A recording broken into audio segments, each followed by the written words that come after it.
Counting is underway in Egypt after the first round of voting on a controversial new draft constitution drew to a close Sunday.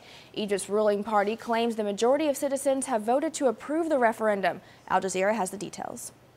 And the first round of the referendum on Egypt's constitution is now over, and the unofficial results show 56.9% voted in favor of the draft.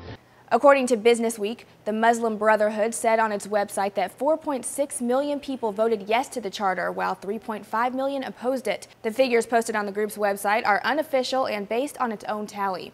The Wall Street Journal reports the vote was expected to be close as liberal non-seculars and minority groups vehemently opposed the draft's constitution vagueness surrounding civil rights. At the center of opponents' arguments is the role of religion in the draft constitution.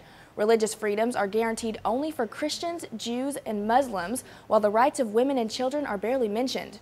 A BBC correspondent says the major opposition group against the draft originally disagreed with the Muslim Brotherhood's prediction, but have since conceded the referendum will most likely pass. And actually the opposition are roughly agreeing with that. They did predict victory for themselves originally, but now they're saying that they agree with that prediction, that it seems like the constitution has been passed in this referendum. CNN reports other opposition coalition groups have not accepted the prediction, claiming there were widespread voting abuses. According to the Egyptian Coalition for Monitoring Elections, there were cases of voter intimidation delaying the voting process and early closure of some voting centers with no clear reasons. The government-funded National Council for Human Rights conceded some of those claims, citing primarily the early closure of voting stations.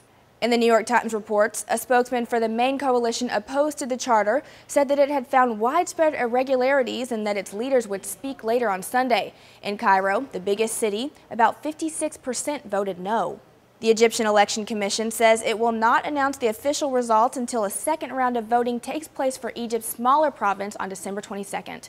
For Newsy, I'm Jasmine Bailey, multiple sources, The Real Story.